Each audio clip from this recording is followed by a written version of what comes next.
আসসালামু আলাইকুম ওয়া রাহমাতুল্লাহি ওয়া বারাকাতুহু নাহমাদুহু ওয়া নুসাল্লি আলা রাসূলিহিল কারীম আম্মা বা'দ ফাআউযু বিল্লাহি মিনাশ শাইতানির রাজীম বিসমিল্লাহির রহমানির রহিম। প্রিয় দর্শক, আপনারা কেমন আছেন? আলহামদুলিল্লাহ সুম্মা আলহামদুলিল্লাহ। আমি আপনাদের অশেষ দোয়া এবং আল্লাহর অশেষ রহমতে খুব ভালো আছি। আজ আপনাদেরকে গুরুত্বপূর্ণ একটি আমল দিব, যে আমলের মাধ্যমে আপনারা যদি শত্রুও হয় তাকে আপনি কিভাবে বশ করবেন। সেটা ভালোবাসার মানুষ হতে পারে, এবং আপনার শত্রুও যদি হয় তাকে আপনি নিজের হাতের মুঠোয় কিভাবে বশ করবেন সে আপনার হয়ে থাকবে। আপনি উঠতে বললে সে উঠবে, বসতে বললে সে বসবে। আপনি যেভাবে তাকে পরিচালনা করতে চান সেভাবে পরিচালনা করতে পারবেন। আপনি তাকে যেভাবে চালাইতে চান সে সেইভাবে চলতে বাধ্য থাকবে। তা কিভাবে আপনি তাকে বাধ্য করবেন সে বিষয়ে আজকে গুরুত্বপূর্ণ আমল বলে দেব ইনশাআল্লাহ।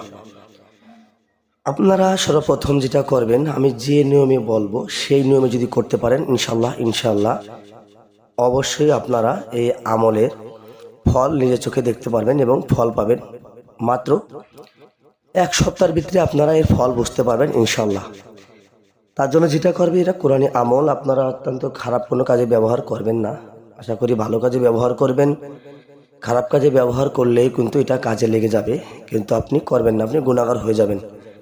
তা আপনি যেটা করবেন, প্রথম আপনি যাকে বশ করবেন, যাকে আপনি আপনার নিয়ন্ত্রণে রাখতে চান, সেটা যেই হোক না কেন, সর্বপ্রথম আপনি তাকে তার ছবিটা আপনার মনের ভিতরে কল্পনা আকারে ছবি আঁকবেন।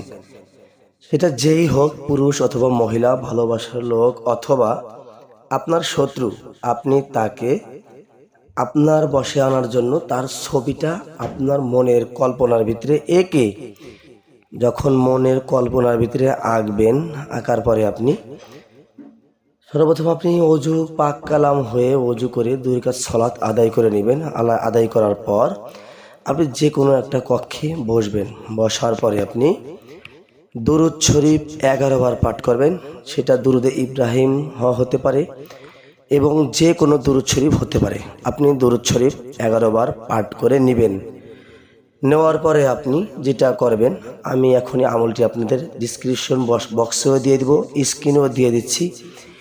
আপনারা এখানে আমলটি দেখে এটি মুখস্থ করবেন। এটা মুখস্থ করে সুন্দর মতো উচ্চারণ আমি যেভাবে বলে দিচ্ছি এভাবে পড়বেন। আমি স্ক্রিনে দিয়ে দিচ্ছি। আউযু বিল্লাহি মিনাশ শাইতানির রাজীম বিসমিল্লাহির রহমানির রহিম ইন্নাল্লাহা ইউসমিউ মান ইয়াশা।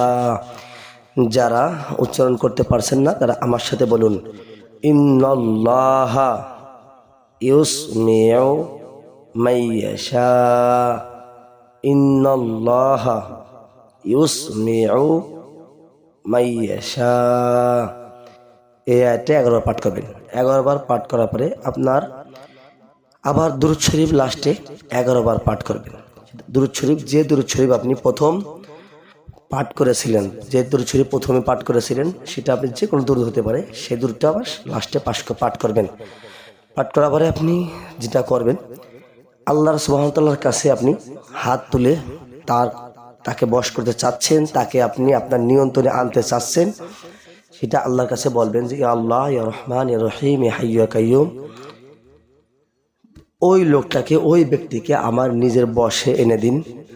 আমি আমার মতো করে তাকে পরিচালনা করতে চাই। হে আল্লাহ, আপনি চাইলে সব পারেন। এভাবে আল্লাহর কাছে দোয়া করবেন। এভাবে আমি 1 দিন থেকে 3 দিন করবেন। এই আমলটা প্রথম দিন 1 দিন থেকে 2 দিন অথবা 3 দিন করবেন। যা রুহানিয়াত আমল ভালো, সে কিন্তু অতি সহজেই 1 দিনে হয়ে যাবে। তার মনে করেন যে যার রুহানি আমল একটু কম আছে, রুহানির শক্তি, সে দেবান্তরে 3 দিন করবেন। 3 দিনের ভিতরে যে কোনো ব্যক্তি করুক না কেন, হিন্দু অথবা মুসলিম যেই করুক না কেন, ইনশাল্লাহ এরপর যদি তার বিশ্বাস থাকে অবশ্যই সে এর ফল পাবে।